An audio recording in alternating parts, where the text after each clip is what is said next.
Selamat pagi. Senang bertemu dengan Bapak Ibu sekalian. Sudah cukup lama tidak bertemu di tempat ini. Hanya bisa saling komunikasi melalui media yang kita punya. Sekarang kita dalam situasi yang cukup tegang. Jadi kalau datang ke gereja kita nggak usah cipika-cipiki ya. Nggak ada salam-salaman karena kita saling menjaga. Itu semua untuk kesehatan kita. Bapak Ibu sidang jemaat yang terkasih dalam Tuhan, waktu kemarin saya rekaman saya selalu pakai kursi jadi agak tinggi. Jadi saya terlihat menguasai mimbar. Jadi sekarang saya nggak pakai kursi, jadi saya terlihat dikuasai mimbar. Jadi tidak apa-apa. Saudara-saudara, mari kita buka Alkitab kita dari kitab 2 Samuel.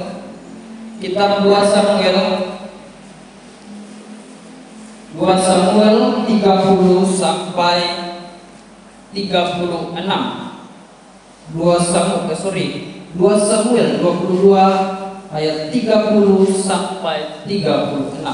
Saya ulangi, kitab 2 Samuel 22 ayat 30 sampai 36.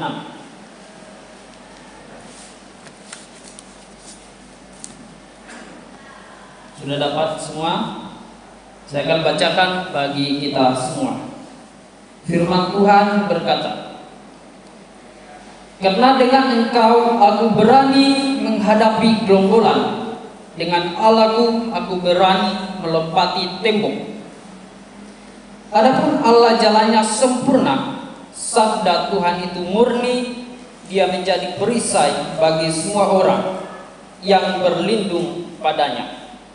Sebab siapakah Allah selain dari Tuhan, dan siapakah gunung batu selain dari Allah kita? Allah dialah yang menjadi tempat pengungsianku, yang kuat dan membuat jalanku rata, yang membuat kakiku seperti kaki rusa dan membuat aku berdiri di bukit, yang mengajar tanganku berperang sehingga lenganku dapat melengkungkan busur tembaga. Juga kau berikan kepadaku perisai keselamatanmu, dan kebaikanmu telah membuat aku besar." Saudara-saudaraku yang terkasih dalam Tuhan, tema pagi ini saya bawakan menjadi orang kuat. Menjadi orang kuat. Kehidupan orang Kristen seharusnya adalah kehidupan yang menuju dengan keberhasilan, menuju dengan kemenangan. Kemenangan itu dapat diaplikasikan dalam kehidupan kita sehari-hari, dalam kehidupan keluarga, dalam kehidupan pekerjaan, dalam kehidupan rumah tangga dan sebagainya. Itu dapat diaplikasikan tentang keberhasilan. Namun yang menjadi pertanyaan besar, banyak orang Kristen yang tidak mengalami tentang keberhasilan, tidak mengalami yang namanya kemenangan. Ini pertanyaan. Kenapa orang Kristen sulit mengalami kemenangan? Kenapa orang Kristen tidak mengalami keberhasilan? Karena mereka tidak menjadi orang kuat. Karena mereka tidak memiliki iman yang kuat, sehingga mengalami kegagalan. Jadi tidak jarang kalau banyak orang yang bertanya, kenapa seperti ini? Kenapa hidup saya seperti ini? Dan termasuk orang Kristen yang selalu bertanya seperti itu.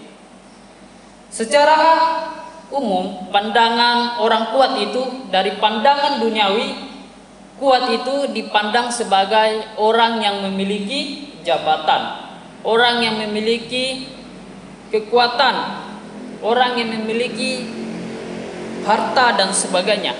Dan itu pandangan duniawi. Itu termasuk adalah orang-orang kuat. Dan menurut mereka bahwa kekuatan itu bisa digunakan untuk menggeser posisi orang lain atau menindas orang lain. Itu pandangan duniawi. Itu pandangan duniawi. Namun secara fisik, orang kuat itu adalah orang yang mentalnya bagus, fisiknya bagus, sering fitness, atau strateginya bagus.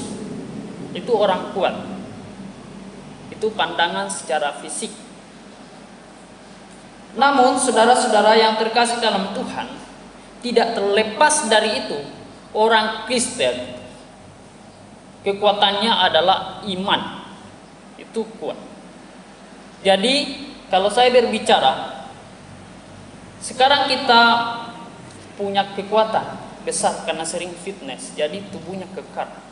Atau kita punya kekuatan yang lain, tetapi kita tidak memiliki iman sedikit pun, kita lebih lemah daripada yang punya iman. Tapi kita punya iman yang besar, berarti kita lebih kuat. Karena iman itu dapat mempengaruhi seluruh organ tubuh kita, yang membuat kita kuat dan menghadapi dan siap menghadapi segala sesuatu yang ada di depan kita. Karena itulah iman.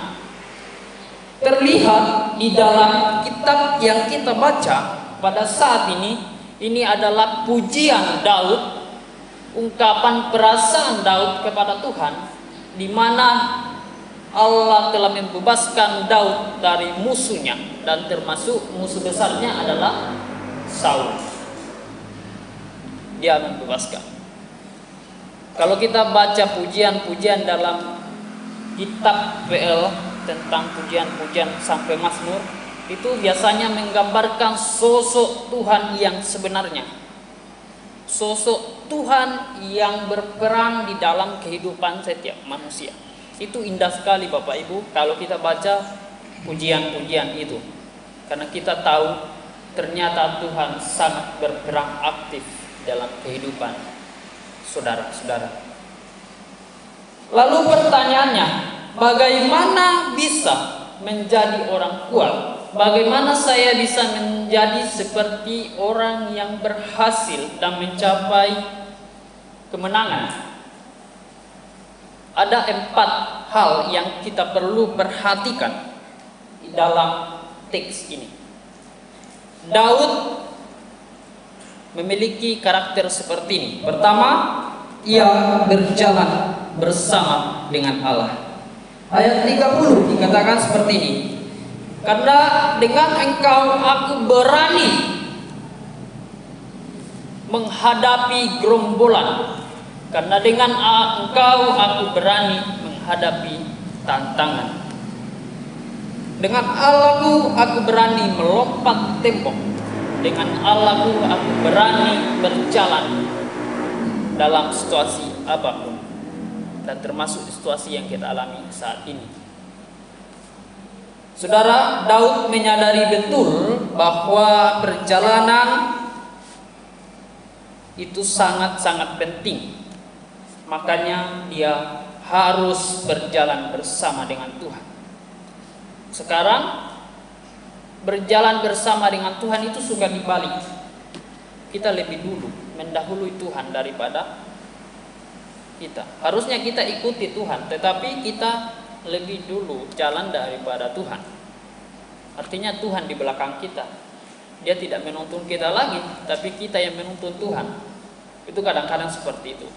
Kita balik yang sebenarnya. Terbukti bahwa Daud berjalan bersama dengan Tuhan terlihat dari peperangan yang dialami Daud. Ketika Daud berperang melawan Goliat, Daud berkata, engkau mendatangi aku dengan pedang dan tebing, tapi aku mendatangi engkau dengan nama Tuhan. Kalau kita katakan seperti ini, kita berdiri di tempat ini, aku mendatangi engkau dengan nama Tuhan, hai corona. Saudara, itu dibutuhkan iman yang sangat-sangat berani. Jangan berkatakan aku mendatangi engkau dengan nama Tuhan, hai corona, tapi iman kita itu sangat-sangat kecil, maksudnya tidak percaya sepenuhnya pada Tuhan. kita akan mati konyol. Daud memiliki iman yang begitu kuat pada Tuhan sehingga ia berani menghadapi Goliat yang begitu besar, kekuatannya luar biasa, dan semua orang takut pada Goliat. Dan Daud adalah seorang sosok yang paling kecil pada saat itu, dan awal mulanya pelayanannya dia berani datang dan berkata, "Aku mendatangi engkau dengan nama Tuhan." Tapi terlihat bahwa Daud mengalami kemenangan. Terlihat bahwa Goliat mati. Ini biasanya disebut loncatan iman. Daud memiliki iman yang sangat luar biasa sehingga ia berani mengatakan hal itu. Kalau kita menghadapi masalah dan kita mengatakan kepada masalah itu, "Aku mendatangi engkau dalam nama Tuhan Allah," tapi kita tidak hanya percaya 60% kepada Tuhan, ya kita mati konyol. Itu kita butuh namanya keberanian dan berserah pada Tuhan. Iman kita itu benar-benar full pada Tuhan, bukan setengah-setengah, percaya dunia sedikit, percaya juga Tuhan sedikit. Kan begitu. Saudara-saudara yang terkasih dalam Tuhan, di dalam kehidupan kita pun kita mengalami problematika, masalah, tantangan di dalam kehidupan kita. Sekarang kita harus hadapi dengan kekuatan kita, atau kita berupaya untuk menghadapinya dengan segala yang kita punya. Saya yakin sekali Bapak Ibu, kalau kita mengandalkan kekuatan dan apa yang kita miliki, harta benda untuk gunakan selesaikan masalah itu, saya yakin pasti capek, pasti lelah, pasti menyesal, dan kita bisa saja katakan Tuhan tidak adil seperti itu. Tetapi kalau kita mengandalkan dan berjalan bersama dengan Tuhan, saya yakin walaupun visi misi kita mencapai target itu tidak sempurna, tapi karena pekerjaan Tuhan kita merasa menerimanya dengan begitu damai sejahtera, dengan sungguh-sungguh baik, tidak ada penyesalan, karena kita tahu ini pekerjaan Tuhan.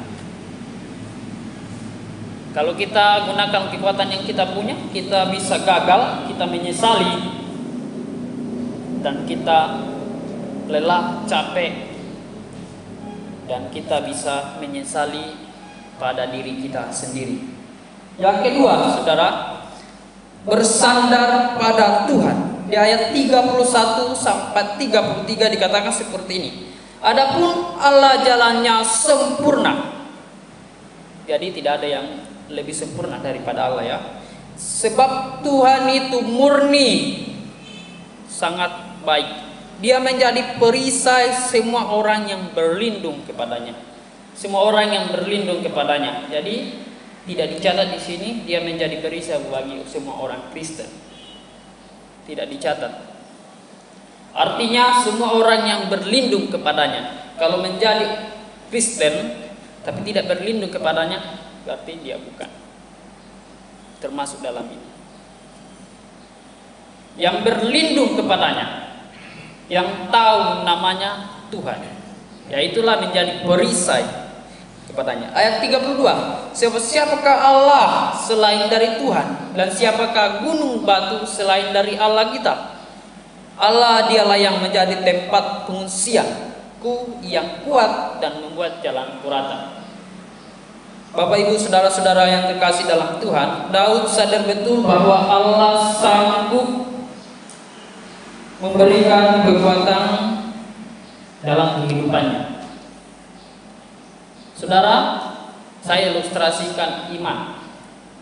Bapak Ibu duduk di kursi itu, dan Bapak Ibu pasti yakin bahwa kursi itu akan menopang kita. Walaupun Bapak Ibu angkat kaki, tidak akan jatuh, karena kita yakin kursi itu kuat. Dan kalau Bapak Ibu datang ke sini dan tidak akan memilih kursi-kursi yang jelek, tidak akan memilih kursi yang kakinya 3 atau kakinya 2, nanti jatuh. Atau tidak akan memilih kursi yang anak sekolah minggu itu, aku perusak. Dan pasti Bapak Ibu pilih kursi yang paling bagus dan paling nyaman dan kuat. Dan kita yakin bahwa di dalam kursi itu kita bisa duduk dan bisa angkat kaki pun tidak akan jatuh. Itu ilustrasi mengenai kepercayaan pada sesuatu. Begitu Tuhan, ketika bersandar penuh kepada Tuhan, kita yakin bahwa Allah itu kuat dan Dia bisa menopang kita seperti kita duduk di kursi sekarang ini. Karena Allah itu kuat, kursi itu kuat dan bisa menopang kita. Dan kita berada dalam lingkungan Tuhan, dalam rawatan Tuhan, kita tidak akan jatuh. Itu keyakinan saudara-saudara. Dan iman pun juga seperti itu. Saudara-saudaraku yang terkasih dalam Tuhan, sekarang apa yang menjadi kekuatan kita? Apa yang senantiasa menopang kita dalam kehidupan? Apakah kita punya anggapan seperti ini, karena keluargaku banyak harta, di kampung saya banyak harta benda, dan saya punya jabatan, dan itu menjadi kekuatan saya? Apakah itu yang kita anggap selama ini? Tetapi yang paling pentingnya kita harus ingat, kekuatan itu adalah iman kita, berpercaya kita seperti kita duduk di kursi yang kita tahu bahwa kursi itu bisa menopang, dan Allah, kita percaya bahwa Allah bisa menopang kita. Saudara, yang ketiga adalah mau diajar dan belajar. Ini mau diajar dan belajar ini sangat sulit. Ini biasanya hamba Tuhan bisa jatuh, dan semua orang bisa jatuh di sini. Mau diajar dan belajar. Udah sekolah tinggi-tinggi, mendapatkan ajaran, dia gak mau. Dia pengennya mengajar kepada orang lain. Atau kita pergi ke suatu tempat dan mendapatkan orang lain dan berbicara, jadi kita merasa diajar dan kita ajar balik, kan gitu. Ini sangat-sangat sulit. Jadi ini harus diposisikan. Tapi kita sekarang berbicara mengenai ungkapan isi Daud. Mau diajar, mau belajar dan diajar, bukan mengajar. Daud dalam ayat 35, kita loncat sedikit, ayat 35 dikatakan seperti ini: yang mengajar tanganku berperang sehingga lenganku dapat melengkungkan busur tembaga.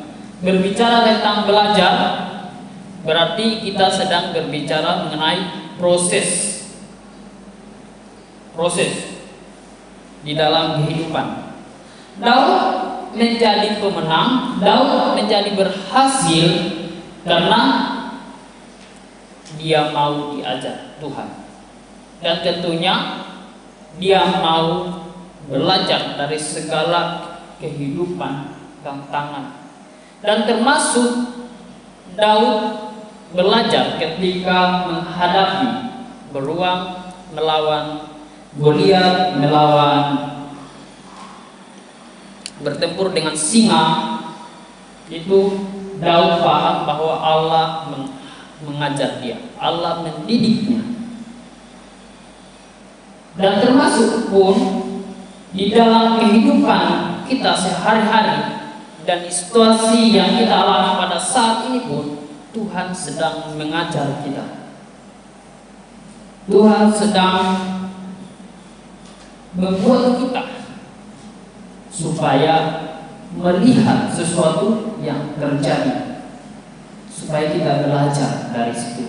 Kebiasaan-kebiasaan yang kita lakukan, harus cuci tangan, harus bersihkan, itu Allah perhatikan baik-baik. Allah peduli kepada kita. Allah tidak hanya memperdulikan kesehatan rohani Pak kita, saudara, tetapi Allah memperhatikan kesehatan jasmani juga. Sekarang di Indonesia itu sampah itu di mana-mana. Jadi dia harus dibersihkan supaya bersih. Allah memperhatikan alam ciptaannya supaya itu dirawat baik-baik. Supaya ciptaannya itu dirawat baik-baik. Rumah kita dibersihkan, halaman dibersihkan, karena itu menjaga kesehatan. Dan termasuk di situ Allah mengajar kita untuk menjaga lingkungan. Menjaga lingkungan seperti amanat yang diberikan Adam bahwa harus merawat lingkungan, dan itu pun terjadi pada kita. Dan kita kembali disadarkan hal itu bahwa harus mencintai lingkungan. Bapak Ibu, kebiasaan-kebiasaan yang kita lakukan sekarang ini jangan sampai berhenti ketika selesai corona. Kita gak usah cuci tangan lagi, kita gak usah menyapu, mengepel, lap-lap kaca dan sebagainya, karena itu kita anggap selesai corona, kayak gitu. Akhirnya kita biarkan rumah kita berdebu, gak banyak gitu. Dan yang keempat, yang terakhir, menjadi kuat dan menaiki level. Menjadi kuat dan menaiki level. Tidak monoton di situ-situ terus, harus naik level. Iman harus mengalami peningkatan, harus mengalami perubahan. Di ayat 34 dan 36 dikatakan seperti ini. Yang membuat kakiku seperti kaki rusa. Kaki rusa itu cepat loh, lari cepat. Dan membuat aku berdiri di bukit. Juga 36. Juga kau berikan kepada perisai keselamatanmu dan kebaikanmu telah membuat aku besar. Kedua ayat ini adalah yang Daud, yang Allah mampukan kepada Daud sehingga Daud bisa melewati, bisa menghadapi. Daud bisa berdiri di bukit karena Tuhan. Berdiri di bukit artinya melewati tantangan sehingga ia bisa sampai ke bukit. Kita tahu bahwa Allah turut bekerja dalam kehidupan kita sehingga kita bisa duduk di rumah Tuhan pada saat ini. Kalau bukan Tuhan, kita nggak akan ketemu lagi. Itu adalah pemeliharaan Tuhan, dan kita harus benar-benar mengucap syukur di hadapan Tuhan. Allah ingin kita menaiki level. Ada perubahan di dalam kehidupan kita. Setelah di rumah saja, Allah ingin kita melihat, kita belajar sendiri mengenai keadaan yang kita alami, supaya kita menaiki level iman, loncatan iman. Bukan hanya dulunya hanya baca ilustrasi seperti ini. Dulunya baca Alkitab hanya 1 lembar. Sekarang dia udah baca 4 lembar. Itu adalah perubahan. Dulunya sering ke gereja sore, dan minggu depannya tidak datang, dan minggu depannya datang lagi. Tapi sekarang dia rajin. Itu ada perubahan.